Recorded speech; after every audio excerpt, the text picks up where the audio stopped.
Un millonario hizo una apuesta cruel diciéndole a un chico pobre: si logras arreglar mi Ferrari, es tuyo. Lo que parecía solo una provocación terminó revelando secretos, desenmascarando mentiras y cambiando vidas de una manera que nadie podría haber previsto. Una historia de coraje, superación y dignidad que te emocionará. Así que ya suscríbete al canal, dale me gusta a este video y comenta desde donde estás viendo. Algunos sueños son engranajes perfectos que esperan solo manos valientes para moverse. En la quietud de una madrugada fría, el eco metálico de herramientas contra metal perforaba el silencio del galpón abandonado. Bajo la luz amarillenta de una sola bombilla, un hombre de manos callosas trabajaba en un viejo motor expuesto, sus arrugas profundizándose con cada movimiento. A su lado, un niño de ojos atentos, no mayor de 8 años, observaba con fascinación cada gesto, cada ajuste, cada suspiro de concentración. El motor es como la gente, Mateo, murmuró el hombre, sin apartar la mirada del trabajo. Él habla, respira, siente. El secreto no está solo en reparar, está en escuchar. El chico asintió, grabando cada palabra como quien memoriza una oración sagrada. Su padre, Ricardo, era considerado en el barrio un mecánico mágico, un hombre capaz de resucitar máquinas que otros declaraban muertas. No tenía diploma, no tenía certificados, solo un don pasado por generaciones que ahora fluía hacia las pequeñas manos del hijo. Cuando escuches el corazón de un motor, Mateo, entenderás que cada máquina tiene un alma. Esa noche, el niño no sabía que esas serían algunas de las últimas lecciones que recibiría, que pronto el silencio ocuparía el lugar de esa voz ronca, dejando solo ecos y el peso de una herencia invisible, la capacidad de escuchar lo que otros no podían. 15 años después, esas palabras aún latían en el pecho de Mateo Herrera mientras barría el suelo inmaculado del garaje Elite, el taller de coches de lujo más prestigioso de Madrid.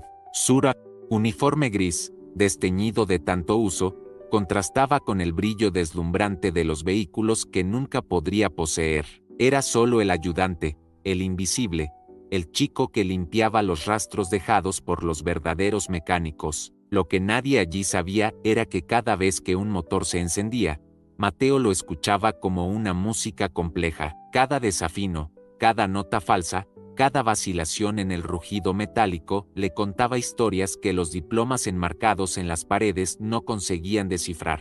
Esa mañana, sin embargo, algo diferente entró por la puerta ancha del garaje, anunciado por flashes de móviles y el murmullo de los empleados. No era solo un coche, era una leyenda sobre ruedas. Un Ferrari 250 GT California Spider 1961, en rojo vibrante, ahora empolvado y silencioso, empujado, no conducido, muerto, no dormido. Detrás del vehículo, caminaba Eduardo Vega, el millonario coleccionista cuyo imperio inmobiliario era tan conocido como su temperamento explosivo. Mientras observaba el coche siendo posicionado en el centro del taller, su expresión mezclaba rabia y frustración. Quiero el mejor mecánico aquí, ahora. La voz grave resonó por el espacio, haciendo que todos se congelaran en sus lugares. Pagué una fortuna por esta pieza en una subasta y descubrí que es un maldito pisapapeles. El gerente del taller, Mauricio Gómez, un hombre de cabello grisáceo y postura servil, corrió para apaciguar al cliente. Señor Vega, es un honor recibirle. Felipe se encargará personalmente de su coche. Es nuestro especialista en modelos clásicos. Felipe Torres, 30 y pocos años, especialista formado en Europa, se acercó con una sonrisa confiada que ocultaba su nerviosismo. La reputación de Eduardo Vega lo precedía. Un hombre que despedía empleados por errores mínimos en sus propias empresas no sería paciente con fallas en su preciosa colección. Puede dejarlo conmigo, señor Vega. Haré un diagnóstico completo y, no quiero diagnóstico, lo cortó Eduardo. Quiero resultados. Ya pasé por 3 talleres especializados. Hizo comillas en el aire con los dedos. Todos prometieron reparaciones y entregaron excusas. Cambiaron piezas carísimas y el coche sigue muerto. En el rincón más alejado del taller, Mateo continuaba su trabajo, fingiéndose absorto en la limpieza mientras sus oídos captaban cada palabra. Había algo en el Ferrari que lo intrigaba, no solo su belleza legendaria, sino una sensación inexplicable de que aquel coche guardaba un secreto. Durante los 3 días siguientes, Mateo observó cómo crecía la frustración. Felipe desmontó parte del motor, sustituyó componentes, probó sistemas. Otros mecánicos fueron llamados para opinar. Las teorías surgían y morían: sistema eléctrico, inyección de combustible, compresión, distribución. Cada día, el semblante de Eduardo Vega se volvía más sombrío, y el nerviosismo en el taller, palpable. En la mañana del 4.º día, fue traído un nuevo especialista, el renombrado Carlos Méndez, cuyos servicios costaban más por hora de lo que Mateo ganaba en un mes. Sus manos, protegidas por guantes de cuero fino, apenas tocaban el motor, prefiriendo instrumentos electrónicos de diagnóstico. El problema es complejo, anunció con voz pausada después de 2 horas de análisis. Posiblemente una falla en la combinación entre el sistema eléctrico original y las adaptaciones modernas. Eduardo Vega miró al techo, exasperado. Eso es lo que dijo el último especialista antes de cobrarme el precio de un apartamento. Mateo, mientras limpiaba herramientas cercanas, percibió algo extraño. Notó marcas peculiares en tornillos específicos, ajustes que parecían propositalmente incorrectos, y pequeñas inconsistencias que ninguno de los especialistas había mencionado. Eran señales sutiles, que solo ojos entrenados en la simplicidad podrían notar. Ojos como los de su padre. Esa noche, después de que todos se fueron, Mateo permaneció. Había pedido hacer horas extra de limpieza, una solicitud que nadie cuestionó. Después de todo, ¿quién sospecharía del conserje? En la soledad del taller, se acercó al Ferrari, sin tocar. Solo observó, como su padre le había enseñado. Primero, conocer. Después, comprender. Por fin, curar. El olor de gasolina cruda era sutil, pero presente. Había algo mal en la alimentación. Las marcas en las tuercas del carburador indicaban ajustes recientes, pero incorrectos. Un cable de masa casi imperceptiblemente suelto creaba una falla que las pruebas electrónicas modernas no captarían en un coche de esa época. Te están saboteando, susurró a la máquina, como si conversara con una paciente. Pero, ¿por qué? En la mañana siguiente, la tensión en el taller había escalado a niveles alarmantes. Eduardo Vega había llegado temprano, determinado a obtener respuestas. Felipe parecía haber envejecido años en pocos días, e incluso el gerente Mauricio evitaba el contacto visual directo con el millonario. Estoy cansado de este circo, tronó Eduardo, golpeando la mano en el capó del Ferrari. Contraté a los mejores, pagué por piezas carísimas, y sigo con un pisapapeles rojo. Fue en ese momento que Mateo, empuñando su escoba, tomó la decisión que cambiaría su vida. Sus dedos temblaban ligeramente cuando dio un paso adelante, interrumpiendo el silencio embarazoso que siguió al acceso de ira del millonario. Con permiso, señor. Su voz sonó más baja de lo que pretendía, casi tragada por su propio nerviosismo. Todas las miradas se volvieron hacia él. Sorpresa, confusión y, en algunos rostros, diversión cínica ante la osadía del conserje. ¿Quién eres tú?, preguntó Eduardo, notando por primera vez la existencia de aquel joven de uniforme gastado. Mateo Herrera, señor. Trabajo en la limpieza. Hubo algunas risas ahogadas, rápidamente silenciadas por la mirada cortante del millonario. Yo creo que puedo ayudar con el Ferrari. El silencio que siguió fue denso, casi palpable. El rostro de Eduardo Vega pasó de la sorpresa a la diversión en segundos, sus labios curvándose en una sonrisa irónica que no alcanzaba los ojos. Tú, la palabra salió cargada de desdén. ¿Un conserje va a arreglar lo que especialistas titulados no pudieron? Mateo sintió el peso de esas miradas. Felipe, el especialista, cruzó los brazos con una sonrisa de escarnio. El gerente parecía horrorizado por la interrupción, pero algo dentro de Mateo, tal vez la voz de su padre, le impedía retroceder. Mi padre era mecánico, señor. Él me enseñó a escuchar motores. Hizo una pausa, reuniendo valor. Y ese coche, él quiere hablar. Eduardo miró fijamente al chico por largos segundos, su mirada calculista, evaluando cada detalle de aquel joven que apenas pasaba de los 20 años. Entonces, súbitamente, una idea pareció iluminar su rostro. No era bondad, era oportunidad. Muy bien, dijo con una sonrisa peligrosa, hagamos una apuesta. El gerente intentó intervenir. Señor Vega, esto no es necesario, tenemos profesionales cualificados. ¿Qué? Silencio, la orden fue seca. Eduardo se acercó a Mateo, quedando a solo un paso de distancia. Si logras hacer funcionar este Ferrari, muchacho, es tuyo. Un murmullo recorrió el taller. La oferta era absurda, el coche valía millones. Pero antes de que alguien pudiera procesar completamente, Eduardo continuó, pero si fallas, me pagas la mitad de todo lo que ya gasté en piezas y mano de obra. El corazón de Mateo se aceleró. Esa suma seguramente superaba todo lo que podría ganar en años, tal vez décadas. Era una trampa, una forma de humillación pública disfrazada de oportunidad. El millonario sabía que era una apuesta imposible de cumplir para un joven como él. ¿Cuánto tiempo tengo?, preguntó Mateo, para sorpresa de todos. 3 días, respondió Eduardo con una sonrisa fría. Los mismos 3 días que tuvo cada especialista. Mateo miró al Ferrari. Su mente calculaba riesgos, posibilidades. Era una locura.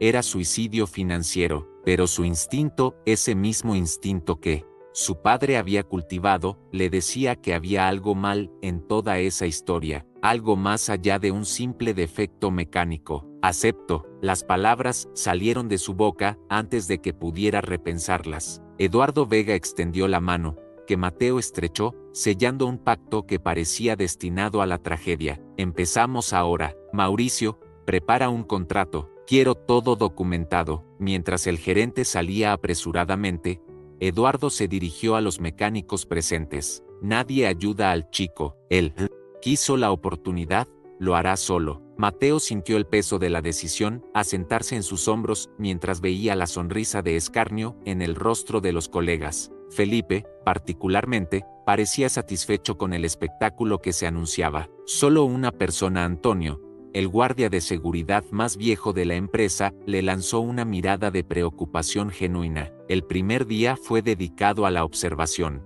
Mateo pasó horas solo mirando el motor del Ferrari, estudiando cada componente, cada conexión, cada ajuste. No tocó nada, simplemente observó, como su padre le había enseñado. Conoce al paciente antes de intentar la cura, decía Ricardo. Mientras tanto, Eduardo Vega se aseguró de que la noticia se esparciera. Llamó a amigos, otros coleccionistas, incluso a un periodista especializado en automóviles de lujo para documentar lo que consideraba ser una lección humillante para un chico atrevido. Al final de ese primer día, cuando todos ya se habían ido, Mateo permaneció. El guardia Antonio, rompiendo órdenes directas, le permitió quedarse más allá del horario. Hijo mío, dijo el guardia, acercándose con un café caliente, ¿por qué aceptaste esa apuesta loca? Mateo aceptó la bebida, sintiendo el calor de la taza en sus manos frías. Porque hay algo mal aquí, don Antonio. Este coche no está solo averiado, está siendo saboteado. El guardia abrió mucho los ojos. ¿Saboteado? ¿Cómo? Mire estas marcas. Mateo señaló pequeños detalles en el motor. Estos ajustes fueron hechos a propósito. Alguien está garantizando que este coche no funcione. Pero, ¿por qué? Mateo negó con la cabeza. Aún no lo sé, pero lo descubriré. Esa noche, no pudo dormir. En su pequeño apartamento en las afueras, compartido con la madre viuda y la hermana menor, se revolcaba en la cama mientras su mente trabajaba en las posibilidades. Recordaba a su padre, sus lecciones, su fe inquebrantable en el talento del hijo. Tienes el don, Mateo, le decía, tus manos hablan con las máquinas, no lo desperdicies. Doña Clara, su madre, percibió la inquietud del hijo durante el desayuno. Trabajadora doméstica, llevaba en las manos las marcas de una vida de trabajo duro, pero mantenía en los ojos la dulzura que ni las dificultades habían logrado borrar. ¿Qué está pasando, hijo?, preguntó,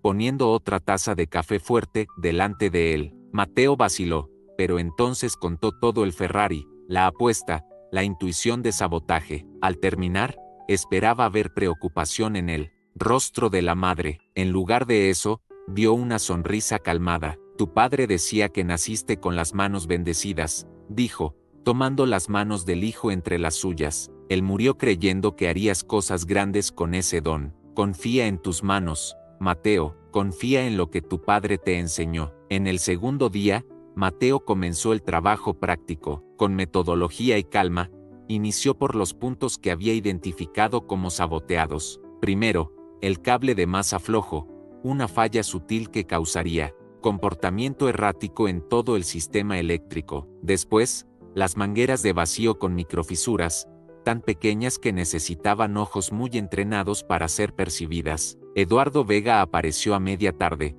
acompañado por dos amigos ricos y el periodista. Observaron desde lejos, comentando y riendo ocasionalmente. Mateo fingió no escuchar, concentrado en el trabajo. ¿Cómo se las arregla nuestro mecánico conserje?, provocó Eduardo, acercándose. ¿Aprendiste mucho con la escoba? Los amigos rieron. El periodista tomó notas, claramente interesado en el ángulo humano de la historia, el pobre chico destinado al fracaso ante el poderoso millonario. Estoy encontrando cosas interesantes, señor Vega, respondió Mateo, sin levantar los ojos del motor. Por ejemplo, alguien ajustó este carburador de forma completamente incorrecta, casi como si quisiera garantizar que el coche no funcionara. La sonrisa de Eduardo vaciló por un instante. ¿Estás insinuando que mis mecánicos anteriores eran incompetentes? No, señor. Mateo finalmente lo miró. Estoy insinuando que pueden haber sido muy competentes, haciendo exactamente lo que fueron pagados para hacer. Un silencio pesado cayó sobre el grupo. Por un momento,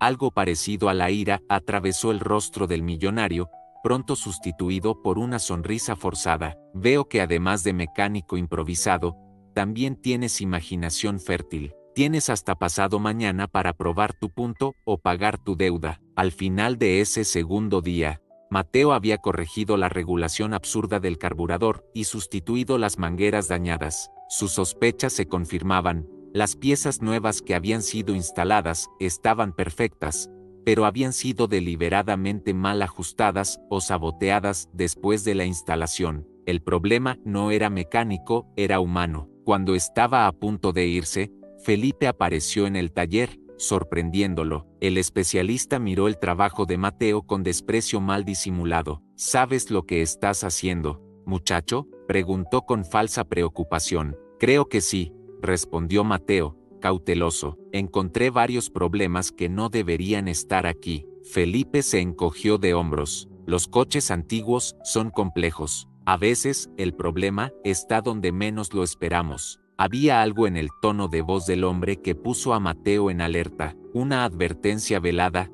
tal vez? ¿O una amenaza sutil? ¿Por qué crees que el coche no funciona, Felipe? El especialista vaciló por un momento, mirando alrededor como si verificara que realmente estaban solos. Algunas máquinas son como personas, Mateo, guardan secretos que no quieren revelar. Hizo una pausa significativa, y algunas personas pagan bien para mantener esos secretos. Antes de que Mateo pudiera responder, Felipe se alejó, dejando en el aire el peso de esa conversación enigmática. Esa noche, en casa, Mateo investigó obsesivamente sobre aquel modelo específico de Ferrari. Descubrió que era extremadamente raro, solo pocas decenas habían sido producidas. El valor de mercado era astronómico, especialmente para ejemplares con historial comprobado. El coche de Eduardo Vega, adquirido en subasta, tenía algo especial. Además de la rareza, había pertenecido a un famoso actor de los años 70,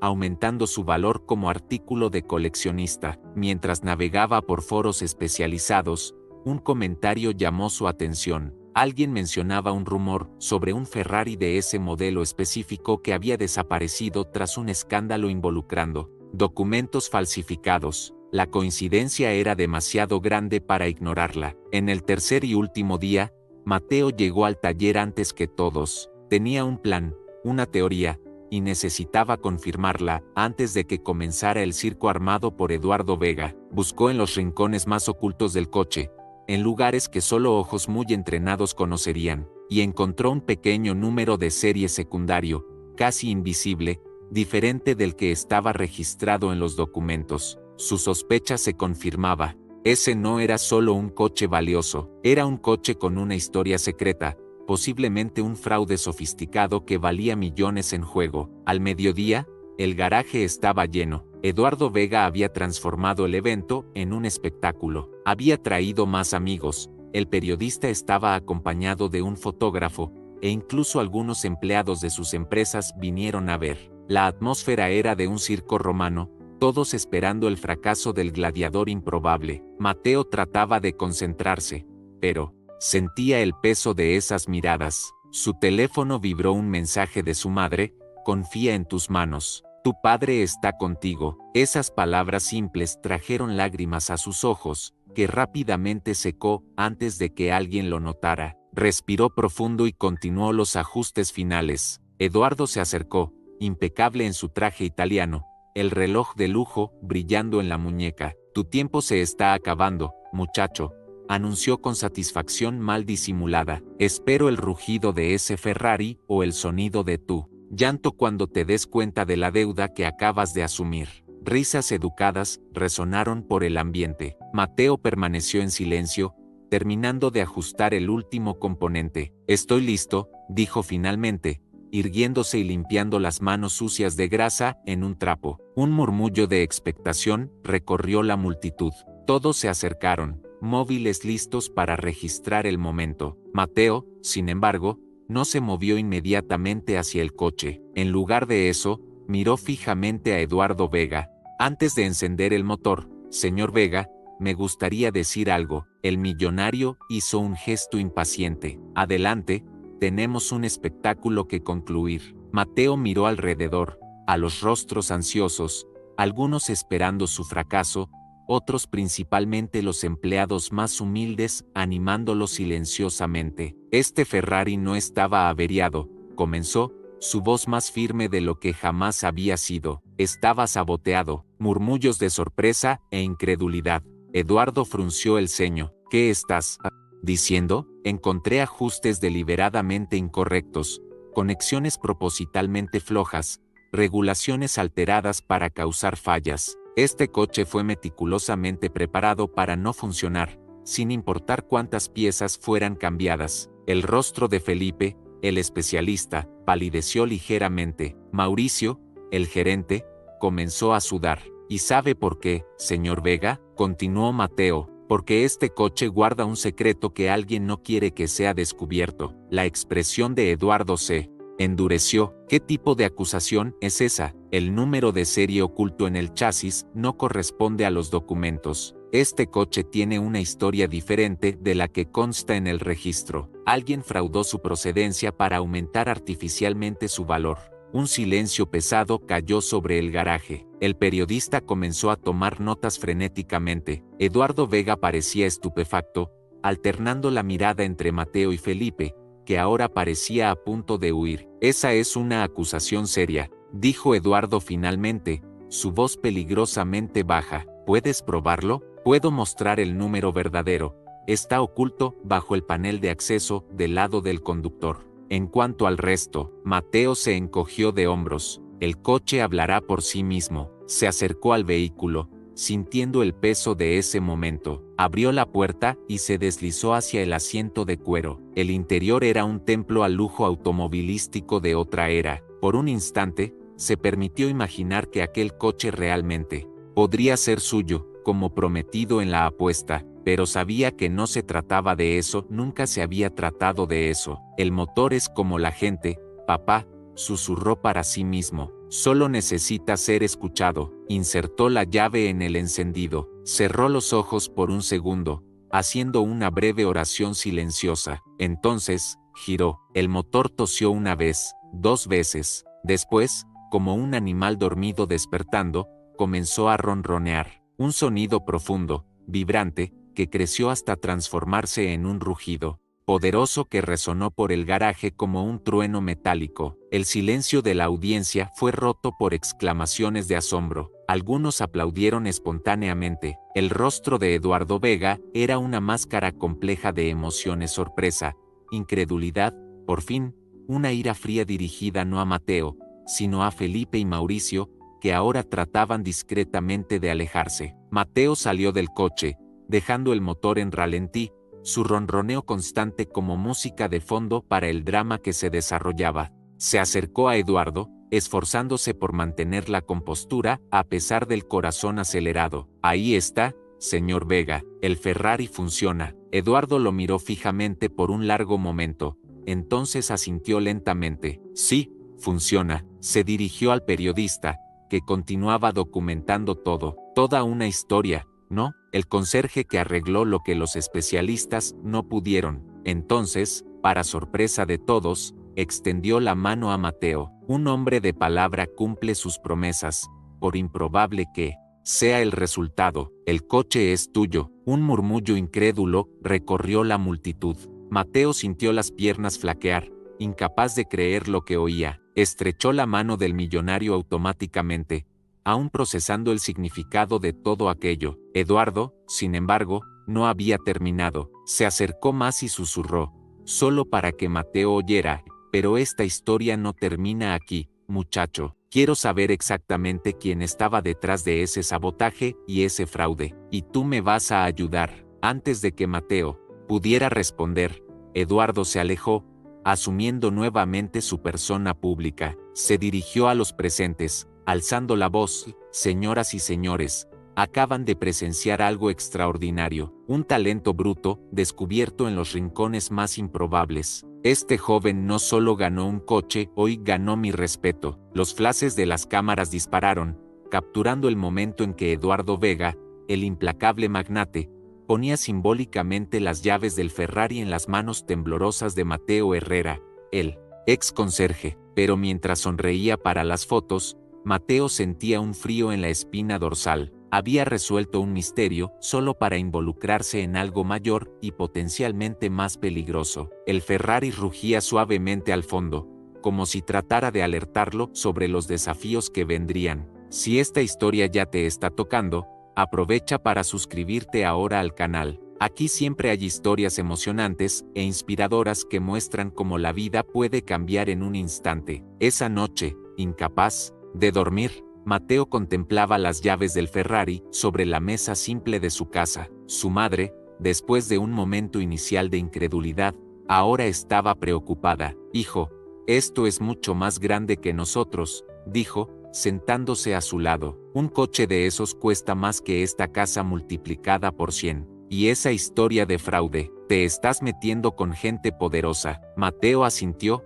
pensativo. Lo sé, mamá, pero no puedo retroceder ahora. El teléfono sonó, era Eduardo Vega. Mañana, 8, en punto, en mi oficina, dijo sin preámbulos. Trae todo lo que descubriste sobre el coche. Vamos a llegar al fondo de esto. En la mañana siguiente, conduciendo su viejo Seat, aún no tenía valor para usar el Ferrari. Mateo llegó al imponente edificio que albergaba la sede del Imperio Vega. Fue conducido directamente al ático, donde Eduardo lo esperaba en una oficina más grande que su apartamento entero. El periodista publicó la historia, dijo Eduardo sin ceremonias, arrojando una revista. Sobre la mesa, en la portada, la foto de Mateo al lado del Ferrari, bajo el titular, el conserje que domó a la bestia, la increíble historia del joven que desafió un imperio. La repercusión está siendo mayor de lo esperado, continuó el millonario. Recibí llamadas de otros coleccionistas queriendo saber más detalles. El fraude puede ser mayor de lo que imaginamos. Mateo explicó sus descubrimientos en detalle: el número de serie adulterado,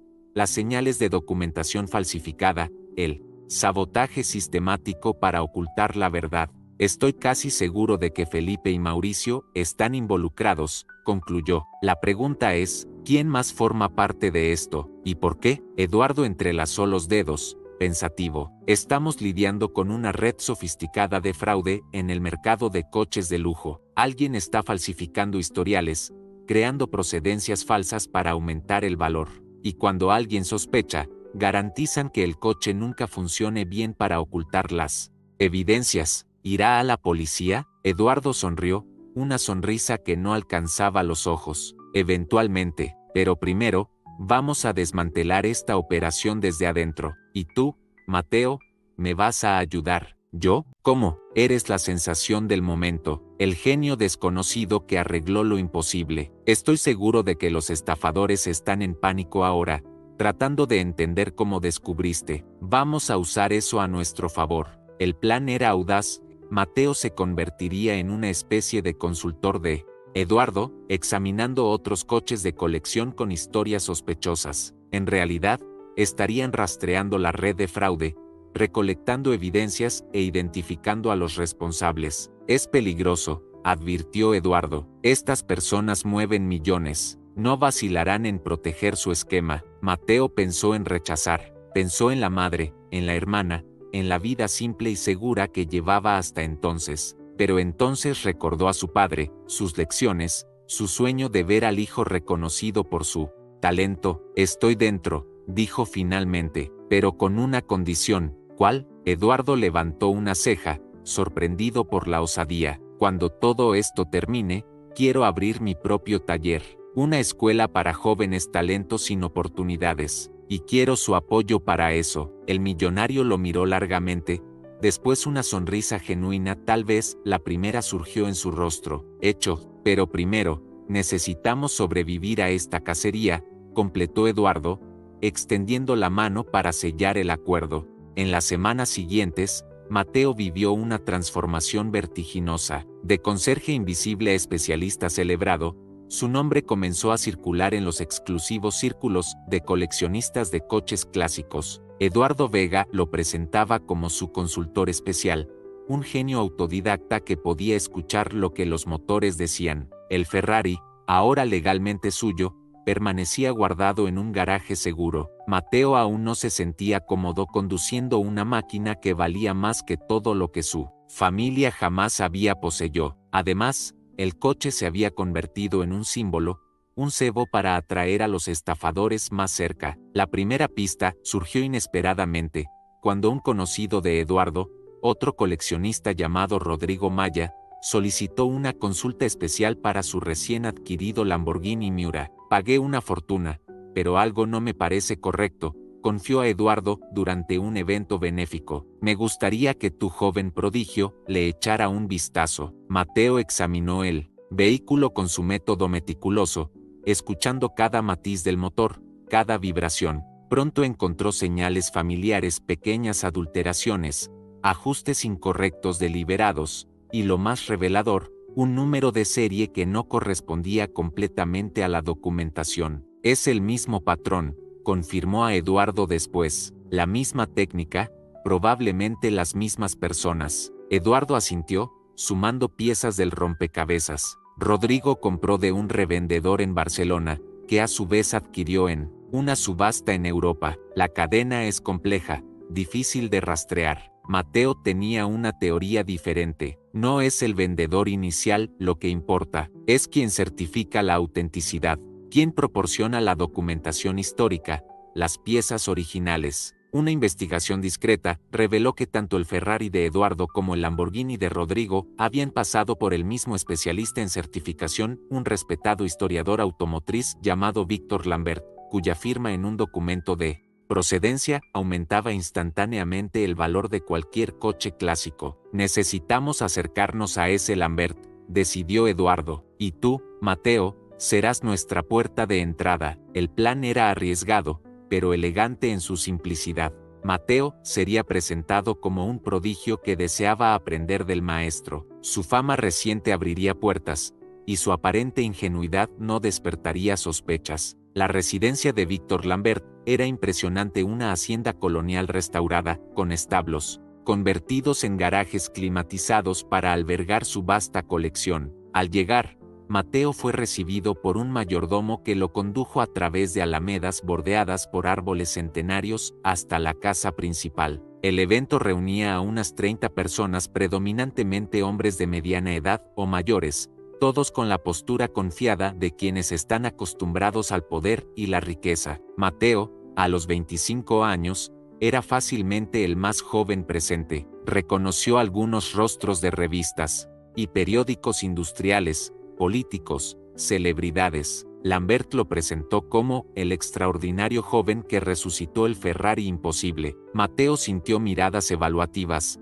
algunas curiosas, otras sutilmente hostiles. Entre los presentes, identificó a Felipe, el ex especialista del garaje Elite, conversando íntimamente con un hombre de cabello grisáceo que llevaba un maletín de cuero. La primera parte del evento fue una exhibición de la colección privada de Lambert, decenas de coches rarísimos, cada uno con una historia meticulosamente documentada que el anfitrión narraba con precisión casi teatral. Mateo notó cómo enfatizaba conexiones con personalidades famosas, eventos históricos, exclusividad. Este Jaguar, anunció Lambert frente a un elegante modelo de los años 50, fue regalo de un Maharaja indio para una actriz de Hollywood. Solo 2 ejemplares de esta configuración específica existen en el mundo. Mateo observaba todo con ojos entrenados, detectando señales sutiles, que solo un conocedor percibiría: pequeñas inconsistencias en la pintura, componentes ligeramente anacrónicos, detalles que sugerían que la historia perfecta era una fabricación cuidadosa. Durante el almuerzo, servido en una mesa larga bajo una pérgola, Mateo fue estratégicamente posicionado al lado de un coleccionista argentino que no ocultaba su entusiasmo por el joven genio. ¿Sabes? En Buenos Aires tengo un Maserati que nadie logra hacer funcionar adecuadamente, confió el hombre. Después de varias copas de vino, pagaría generosamente por una consulta privada. Mateo percibió la oportunidad de cavar más profundo. ¿Puedo preguntar dónde lo adquirió? El argentino vaciló brevemente. Fue un arreglo especial. Víctor me ayudó con la documentación. Entiende, algunos coches tienen historias complejas, cuestiones de importación. La conversación fue interrumpida por Lambert, que anunció que después del almuerzo habría una reunión especial para miembros electos en la biblioteca de la mansión. Mateo no fue incluido en ese grupo restringido, pero eso ya estaba previsto. El dispositivo de grabación en su reloj de pulsera estaba activado, y el plan alternativo estaba en curso. Mientras los invitados seleccionados se dirigían a la biblioteca, Mateo ejecutó la maniobra ensayada. Fingió interés excesivo en uno de los coches expuestos, haciendo preguntas técnicas al empleado responsable. Cuando percibió que la atención estaba enfocada en otra parte, se escurrió discretamente por un pasillo lateral, siguiendo el mapa mental que había memorizado a partir de los planos de la mansión obtenidos por Eduardo. Un corredor de servicio llevaba a una pequeña sala adyacente a la biblioteca, originalmente un armario de puros, ahora convertido en depósito. A través de una antigua abertura de ventilación, parcialmente cubierta por una reja ornamental, Mateo conseguiría escuchar la conversación en la biblioteca sin ser detectado. Las voces llegaban con claridad sorprendente. Lambert presidía la reunión con la confianza de un maestro. Caballeros, nuestro arreglo continúa próspero, pero necesitamos cautela redoblada. El incidente con el Ferrari de Eduardo Vega nos expuso a riesgos innecesarios. La culpa fue del incompetente de Felipe, interrumpió una voz áspera. El sabotaje debería ser indetectable. No fue solo eso, respondió Lambert. Subestimamos al chico. Tiene un talento raro, intuitivo. Podría ser un activo valioso, o una amenaza significativa. Mateo sintió un escalofrío recorrer su espina dorsal al darse cuenta de que estaba siendo discutido. ¿Y qué sugiere, Víctor?, preguntó otra voz. 2 opciones, reclutarlo o neutralizarlo. El silencio que siguió esas palabras era denso, cargado de implicaciones sombrías. Mateo sintió el corazón acelerarse. Estaba en territorio enemigo, solo, escuchando a un grupo de hombres poderosos considerar su futuro o la ausencia de él. Neutralizar sería arriesgado, ponderó alguien. Él tiene visibilidad ahora, está asociado a Eduardo Vega, por eso mismo es peligroso, rebatió otra voz. Si descubre el patrón y lo comparte con Vega, toda la operación está comprometida. Lambert retomó el control de la discusión. Antes de cualquier decisión drástica, propongo una prueba, ofrecerle participación en el esquema, ver su reacción. Si acepta, ganamos un talento valioso. Si rechaza, siempre podemos alegar un trágico accidente con uno de esos coches antiguos, completó una voz fría. Los frenos fallan, los jóvenes conducen demasiado rápido. Mateo sintió náuseas. Lo que había comenzado como una investigación de fraude, ahora se revelaba como una conspiración dispuesta a matar para proteger sus secretos. Necesitaba salir de allí, avisar a Eduardo. Se alejó silenciosamente de la abertura, preparándose para escurrirse de vuelta por el corredor de servicio. Fue cuando notó una sombra en la entrada, alguien bloqueaba su camino de salida. Curioso, ¿no? Como las paredes antiguas tienen oídos. La voz de Felipe era baja, casi amigable, en contraste con la mirada predatoria. Mateo se congeló, calculando posibilidades, distancias, opciones. El ex especialista del garaje Elite sonrió, sin humor. ¿Sabes lo que es más impresionante de ti, Mateo? No es tu talento con motores, es tu ingenuidad. ¿Realmente creíste que podrías enfrentar a personas que hacen esto desde hace décadas? Personas que estafan a coleccionistas y matan a quien estorba, respondió Mateo, tratando de ganar tiempo mientras buscaba una salida. Felipe se encogió de hombros. Es solo negocios. Las historias aumentan valores. Algunos coches valen más por lo que representan que por lo que son. Y cuando alguien descubre la farsa, se convierte en un accidente trágico. Sucede raramente. Serías el tercero en 15 años. Felipe extrajo un pequeño revólver del bolsillo interno del saco. Ven conmigo, sin alborotos. Mateo sabía que si dejaba esa sala bajo la mira de Felipe, sus posibilidades disminuirían drásticamente. La adrenalina agudizó sus sentidos, y la voz de su padre resonó en su memoria. Cuando todo parece perdido, recuerda que toda máquina tiene un punto débil. El punto débil de Felipe era su arrogancia. Estaba tan confiado en su ventaja que se acercó demasiado. Mateo fingió tropezar, desequilibrándose hacia adelante. Cuando Felipe instintivamente retrocedió, Mateo aprovechó el momento para lanzar el contenido de un jarrón decorativo hacia su rostro.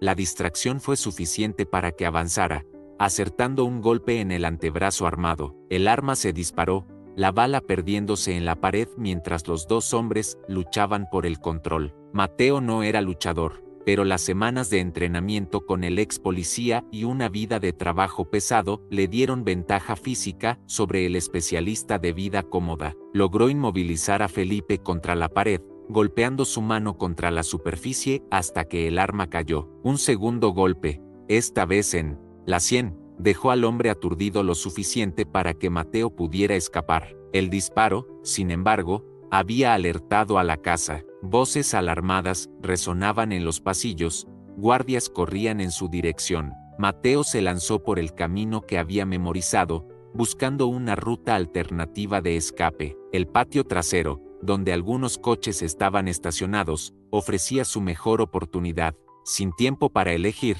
Mateo se lanzó al primer vehículo que encontró con llaves en el contacto, un Porsche clásico de los años 70. El motor respondió instantáneamente a su toque, como si reconociera a un maestro. Las puertas de la propiedad estaban cerradas, pero una entrada de servicio lateral, usada para entregas, estaba solo parcialmente bloqueada. Mateo dirigió el Porsche hacia esa abertura estrecha, acelerando mientras veía por el retrovisor hombres corriendo en su dirección, algunos sacando armas. El coche pasó raspando por los laterales de la abertura, dejando atrás parte de la pintura, inmaculada, pero conquistando la libertad.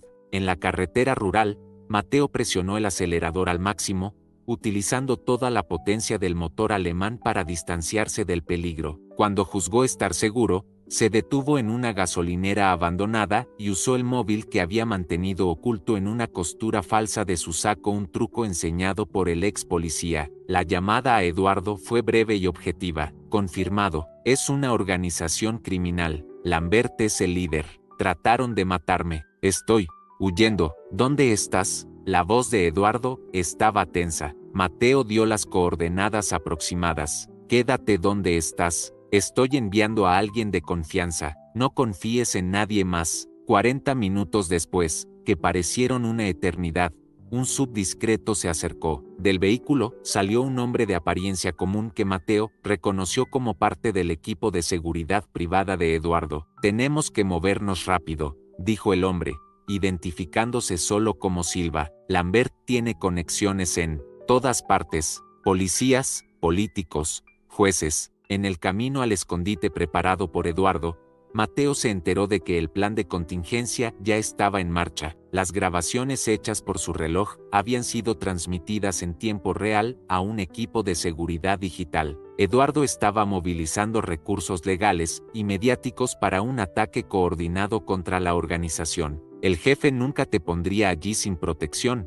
explicó Silva. Había 3 equipos listos para intervenir si las cosas se salían de control. El escondite era un apartamento en un edificio anónimo en las afueras, propiedad de una de las empresas subsidiarias de Eduardo. Allí, Mateo finalmente pudo respirar, tomando una ducha caliente mientras procesaba todo lo que había sucedido. Horas después, Eduardo llegó personalmente, acompañado por 2 guardias y una mujer que se presentó como doctora Elena Rocha, fiscal federal. Su testimonio, sumado a las grabaciones, nos da lo que necesitamos para iniciar una operación formal, explicó la fiscal, pero el proceso será delicado. Estas personas tienen influencia, dinero, conexiones. ¿Cuánto tiempo hasta que podamos actuar?, preguntó Eduardo. Para hacerlo bien, sin brechas para que escapen. 2 semanas, como mínimo. Mateo pensó en su madre, en su hermana, en cómo estarían vulnerables durante ese periodo. Mi familia,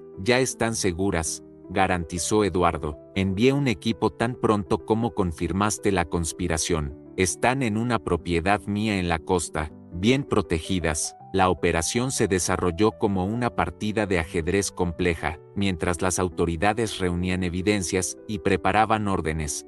Eduardo utilizaba su influencia para neutralizar el poder de Lambert en diferentes esferas. Cuentas fueron congeladas discretamente, alianzas fueron rotas, protecciones políticas fueron debilitadas. Mateo permanecía en el escondite, trabajando con investigadores para identificar patrones de adulteración y fraude en decenas de casos sospechosos. Su conocimiento técnico y su memoria visual permitieron crear un mapa detallado de la operación criminal que se reveló mucho mayor de lo que habían imaginado inicialmente. No se trata solo de coches, explicó al equipo de investigación. Es un esquema de lavado de dinero y evasión fiscal. Los coches con historias falsificadas son comercializados entre coleccionistas de diferentes países, generando ganancias aparentemente legítimas para dinero de origen dudoso. Las 2 semanas se extendieron a 3, después 4. La ansiedad de Mateo crecía, pero comprendía la necesidad de perfección. Una sola falla procesal podría comprometer todo el caso. Finalmente, en una mañana fría de invierno, la operación fue ejecutada, bautizada como Operación Autenticidad. Movilizó cientos de policías federales en 5 provincias y 3 países. Víctor Lambert fue arrestado en su mansión, junto con decenas de cómplices, incluyendo Felipe y Mauricio. Los vehículos incautados valían cientos de millones. Los documentos revelaban un esquema que operaba desde hacía casi 2 décadas, victimizando coleccionistas alrededor del mundo. Mateo vio la cobertura periodística de la operación al lado de Eduardo, en la oficina del ático. Lo logramos, dijo el millonario, una satisfacción genuina en su voz normalmente controlada. Van a pagar por cada euro estafado, cada amenaza, cada vida afectada. En los días que siguieron, la historia dominó los noticieros. El caso Ferrari, como quedó conocido, reveló conexiones con otros crímenes de cuello blanco y sacudió el mercado de coches de colección globalmente. Mateo, inicialmente mantenido anónimo, acabó siendo identificado por la prensa como pieza clave en el descubrimiento del esquema. Sorprendentemente,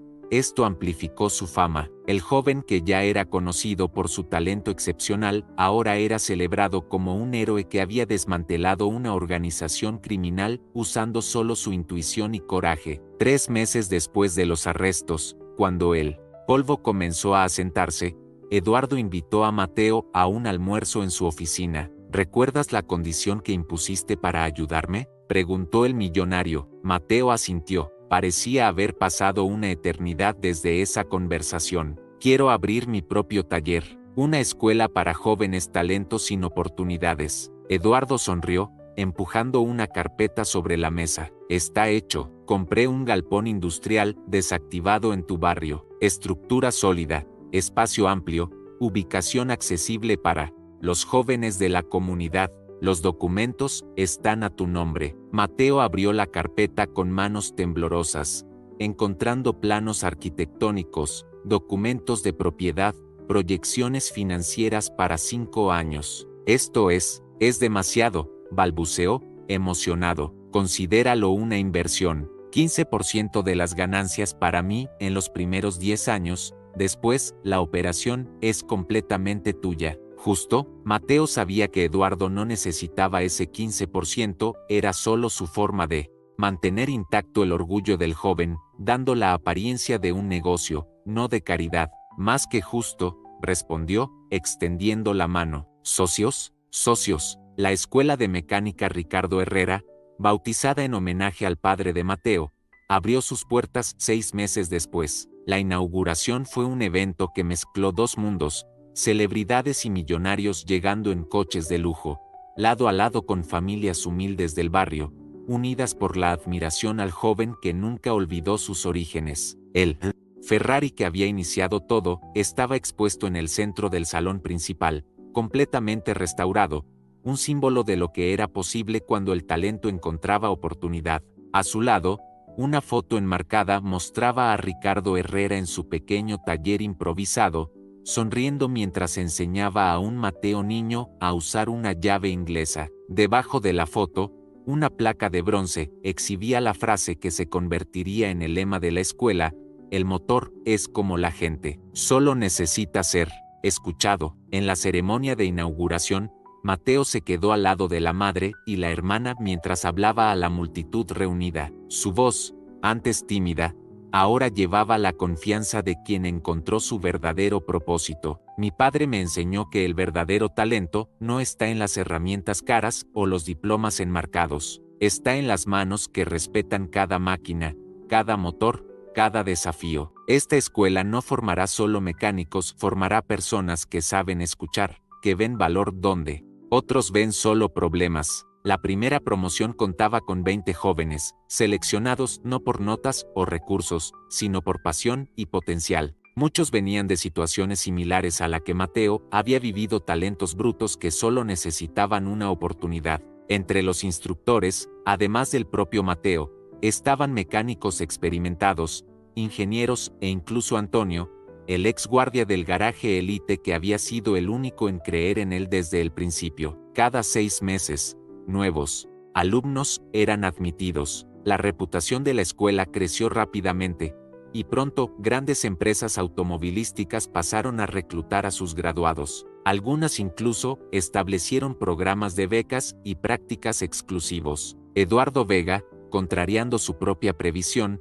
nunca cobró su porcentaje en las ganancias. En lugar de eso, estableció un fondo para expansión de la escuela a otras ciudades, llevando el modelo a comunidades necesitadas en todo el país. 3 años después de la inauguración, en una tarde tranquila, Mateo se encontraba solo en el taller principal, trabajando en un motor especialmente desafiante con un grupo de alumnos avanzados. Estaba absorto en la explicación cuando notó un visitante, observando desde la puerta un hombre anciano, impecablemente vestido. ¿Puedo ayudar?, preguntó, limpiándose las manos en la franela. El hombre sonrió, acercándose con pasos lentos. ¿No me reconoces, Mateo? Soy Bernardo, amigo de tu padre. El corazón de Mateo se aceleró. Por supuesto que se acordaba. Bernardo había sido mentor de su padre, un mecánico legendario que después se había mudado al extranjero. Dios mío, don Bernardo, ¿cuánto tiempo? Los alumnos fueron dispensados para el descanso, y los dos se sentaron en un rincón más tranquilo del galpón. Estuve siguiendo tu historia, dijo el anciano. Ricardo estaría orgulloso, más que orgulloso, estaría maravillado. Los ojos de Mateo se humedecieron. Trato de seguir lo que él me enseñó, y fuiste más allá, mucho más allá. Bernardo miró alrededor, a la escuela movimentada, a los jóvenes aprendices, a las máquinas siendo desmontadas y remontadas con respeto casi reverencial. ¿Sabes lo que tu padre siempre decía de ti? Que tus manos tenían magia, que no solo reparabas máquinas, las comprendías, las respetabas. Una lágrima escapó, rodando por la mejilla de Mateo. Lo extraño todos los días. Él está aquí, respondió Bernardo, señalando el ambiente alrededor, en cada motor que cobra vida, en cada joven que descubre su talento, en cada lección que pasas adelante. Esa noche, después de que todos partieran,